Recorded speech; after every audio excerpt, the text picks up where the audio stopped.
Shalom, saudara yang diberkati oleh Tuhan Yesus Kristus. Salam jumpa dalam kasih Tuhan bersama saya Pendeta Mel Atok. Saya mengucap syukur bahwa pada kesempatan ini saya bisa kembali berbagi berkat lagi kepada saudara sekalian melalui video-video yang saya posting di channel saya ini. Saya minta terima kasih banyak buat semua kawan-kawan yang sudah mendukung channel ini untuk pemberitaan Injil lebih dahsyat lagi, lebih luar biasa lagi. Dan tentunya membawa dampak yang sangat luar biasa juga bagi negara kesatuan Republik Indonesia. Saudara yang diberkati oleh Tuhan Yesus Kristus, beberapa waktu yang lalu kita tahu bahwa mungkin kebanyakan saudara sudah nonton viral di YouTube penjelasan dari seorang rohaniawan Islam yaitu Buya Syakur, di mana Buya Syakur menjelaskan bahwa ada sejarah di mana Muhammad, nabinya orang Islam yang sangat dikagumi tentunya oleh orang Islam, dan Buya Syakur sendiri adalah seorang Islam sekaligus rohaniawan atau pengajar di kalangan Islam. Maka tentu seturut tuntunan ajaran Islam mereka pasti menghormati Muhammad sebagai nabi mereka.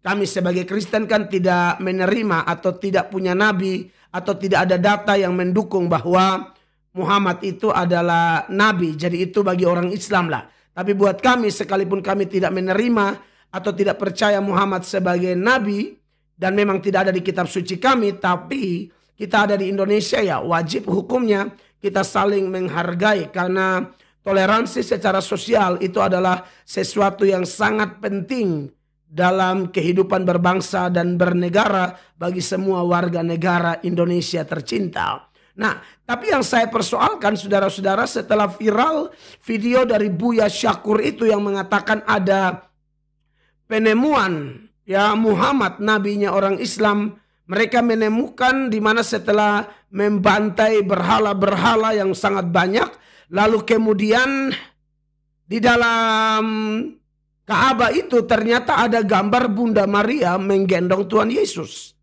Nah, di situ semua berhala yang banyak-banyak itu dihancurkan semua oleh Tita Muhammad, nabinya orang Islam. Tetapi kemudian saudara-saudara, bahwa gambar Bunda Maria menggendong Yesus itu tidak boleh. Karena dianggap itu adalah satu bentuk penghargaan Muhammad kepada orang Nasrani. Nah, tetapi yang saya persoalkan bukan itu. Setelah video itu diposting dan viral di media sosial, saya lihat artinya akhirnya saya juga temukan itu. Selain saya memang mendapatkan dari TikTok, ada di handphone saya ini ya, di handphone saya ini, ya ini ada di handphone saya juga.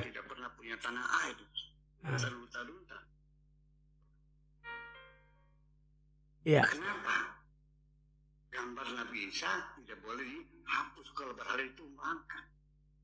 Jadi artinya betapa dekatnya hubungan Nabi dengan para Nasrani. Iya. Dan pada Yahudi juga nggak ada masalah. Ya, jadi ini saya juga temukan itu video di mana ada penemuan seperti itu atau ada fakta seperti itu menurut Buya Syakur. Tapi di kemudian hari, saudara yang diberkati oleh Tuhan Yesus Kristus, ternyata baik YouTuber Kristen maupun YouTuber Islam mulai bikin ini video. Dan terjadi pertentangan luar biasa. Saya lupa salah satu YouTuber Islam ya, seorang pemuda berkacamata, dia kelihatannya apakah dia memang sekolah khusus tentang agama Islam, seperti kami ini di Kristen kan ada sekolahnya ya, untuk jadi pendeta atau pendalaman bagaimana menafsirkan Alkitab, menjelaskan Alkitab, itu kan ada sekolahnya. Saya lupa itu channel Islam, satu nama apa saya lupa, seorang pemuda pakai kacamata. Nah, saudara, itu dia menentang, dia bilang tidak seperti demikian, bahwa ada tafsiran-tafsiran, intinya bahwa dia tidak sejalan, walaupun dia sangat menghargai Buya Syakur, tapi dia tidak sejalan dengan penjelasan Buya Syakur. Bahwa kalau menurut sejarah sih kelihatannya itu dipersoalkan.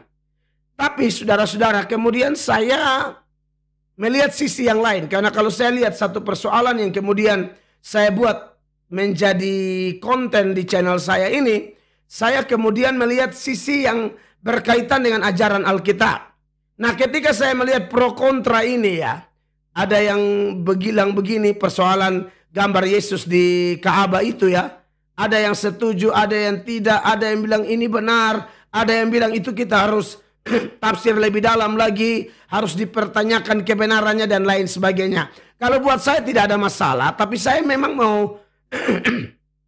mau kasih tahu saudara-saudara bahwa memang kehadiran Tuhan Yesus ini sejak dia menjelma menjadi manusia, Tuhan Yesus adalah firman Allah dan firman Allah itu adalah Allah sendiri yang sudah menjelma menjadi manusia. Dan pada waktu Ibu Maria melahirkan Yesus itu kan harus dibawa ke Yerusalem untuk disunat. Dan waktu dia masuk di bait Allah itu ada ketemu dua hamba Tuhan. Yang satu perempuan dan yang satu laki-laki. Yang perempuan namanya Hana dan yang laki-laki namanya Simeon. Nah, waktu dia ketemu Simeon, saudara-saudara, di dalam Lukas pasal 2 ya. Lukas pasal 2, saya ada siapkan ayatnya di sini ya. Lukas pasal 2, tunggu saya cek. Lukas pasal 2 ayatnya yang ke-25 dikatakan, adalah di Yerusalem seorang bernama Simeon. Ia seorang yang benar dan saleh yang menantikan penghiburan bagi Israel. Roh Kudus ada di atasnya dan kepadanya telah dinyatakan oleh Roh Kudus bahwa ia tidak akan mati sebelum ia melihat Yesus. Yaitu dia yang diurapi Tuhan. Ia datang ke bait Allah oleh Roh Kudus ketika Yesus anak itu dibawa masuk oleh orang tuanya untuk melakukan kepadanya apa yang ditentukan hukum Taurat. Ia menyambut anak itu dan menatangnya. Ya, lalu kemudian di ayatnya yang ke 34 dikatakan begini. Lalu Simeon memberkati mereka dan berkata kepada Maria, ibu anak itu, sesungguhnya anak ini ditentukan untuk menjatuhkan atau membangkitkan banyak orang di Israel. Dan untuk menjadi suatu tanda yang menimbulkan perbantahan. Saudara lihat, suatu tanda yang menimbulkan perbantahan. Jadi memang Yesus ini kekasih Tuhan, dia waktu dilahirkan ke dunia sudah dinubuatkan oleh Simeon, oleh pimpinan Roh Kudus, bahwa nanti seputaran Yesus itu pasti ada perbantahan. Ada pro kontra yang tidak bisa dihindari. Ya. Bahkan Yesus sendiri pernah berkata begini dalam Lukas pasal 12 ayat 51 sampai 53. Dikatakan begini, ini Tuhan Yesus yang bilang. Kamu menyangka bahwa aku datang untuk membawa damai di atas bumi? Bukan, kataku kepadamu. Bukan damai melainkan pertentangan. Ya. Karena mulai dari sekarang akan ada pertentangan antara 5 orang di dalam satu rumah.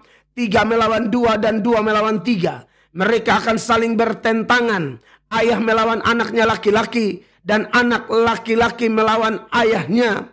Ibu melawan anaknya perempuan. Dan anak perempuan melawan ibunya. Ibu mertua melawan menantunya. Dan perempuan, menantunya perempuan. Dan menantu perempuan melawan ibu mertuanya.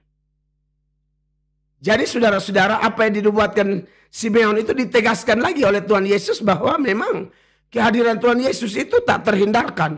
Pro kontra. Ya, bertolak dari gambar Yesus di Ka'bah saja pro kontra di kalangan Islam. Ada orang-orang Islam yang setuju seperti Buya Syakur, seorang senior rohaniawan Islam yang terkenal. Dan juga YouTuber Islam yang lain justru mengatakan itu salah, tidak tepat. Nah, saudara-saudara yang diberkati oleh Tuhan Yesus. Jadi memang kalau Tuhan Yesus waktu itu dia ngomong itu apa adanya. Bahkan pernah ketika Tuhan Yesus menyampaikan satu kebenaran seputaran kematian dan kebangkitannya, itu langsung terjadi pertentangan. Karena tidak ada pernah manusia atau nabi yang berani berkata seperti yang Yesus katakan berikut ini. Yohanes 10 ayat 70. Bapa mengasihi aku, oleh karena aku memberikan nyawaku untuk menerimanya kembali. Tidak seorang pun mengambilnya daripadaku, melainkan aku memberikannya menurut kehendakku sendiri. Aku berkuasa memberikannya dan berkuasa mengambilnya kembali. Inilah tugas yang kuterima dari Bapakku. Maka timbullah pula pertentangan di antara orang-orang Yahudi karena perkataan itu. Ya, ada yang pro, ada yang kontra. Bahkan Yesus sendiri mengatakan bahwa nanti saya kembali, domba sebelah kanan, kambing sebelah kiri.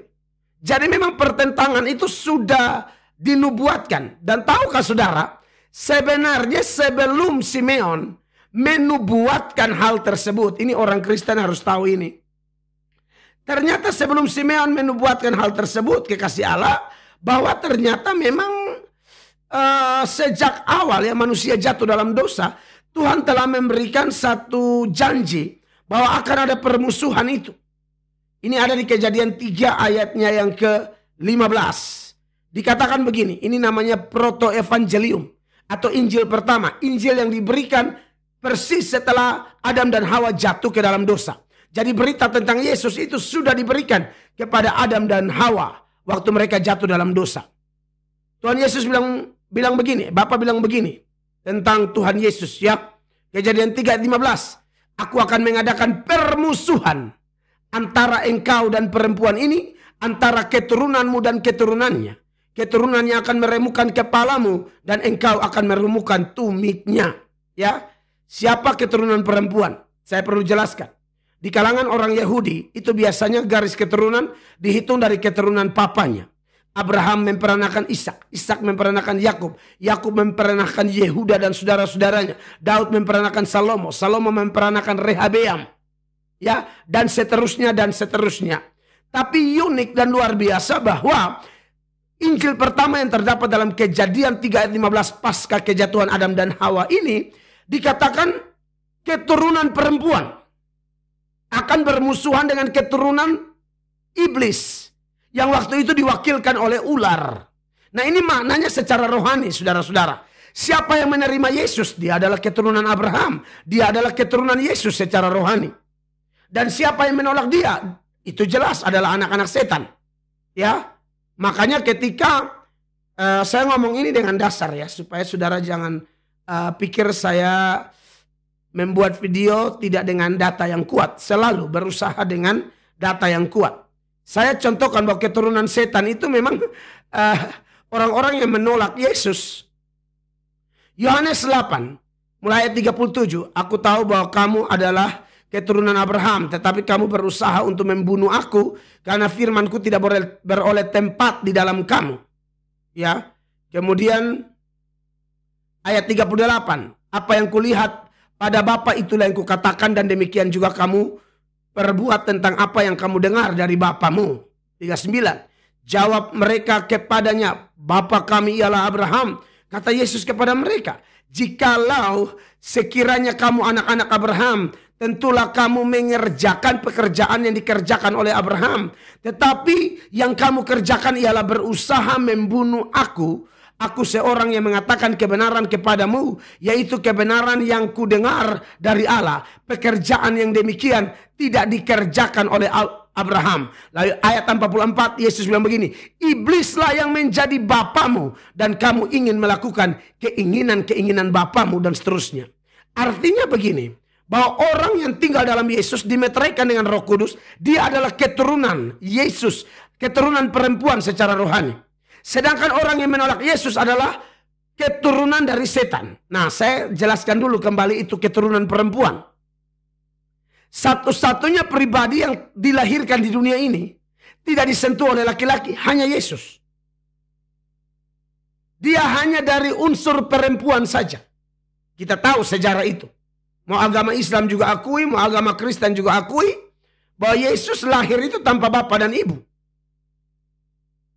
Yesus itulah keturunan perempuan. Makanya saya bilang, kita yang menerima dia otomatis akan bertentangan dengan mereka yang tidak terima dia. Sekalipun kita satu rumah. Makanya Yesus bilang, jangan kira kamu sangka saya datang untuk membawa damai. Aku datang bawa pertentangan. Bapak dan anak laki-laki akan bertentangan, ibu dan anak perempuan akan bertentangan, mertua dan menantu perempuan akan bertentangan. Kalau kita tidak memahami ini, kita pikir kehadiran Yesus bikin kacau. Padahal Yesus adalah Raja Damai. Tapi damai yang bagaimana? Damai versi Kristus. Dia datang untuk mendamaikan Allah dan manusia melalui dirinya. Mendamaikan manusia dengan manusia melalui dirinya. Orang hanya bisa saling berdamai kalau sama-sama memiliki Yesus. Kalau tidak memiliki Yesus, itu susah. Akan bertentangan. Bertentangan dalam hal apa? Yang pertama, secara status saja sudah beda. Satu anak gelap yang dibawa menjadi terang dan kemudian menjadi anak terang. Satu menolak dia tetap gelap. Gelap dan terang tidak bisa bersatu. Ya.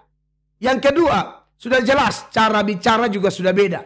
Cara berpikir juga sudah beda. Standar kehidupan juga sudah berbeda.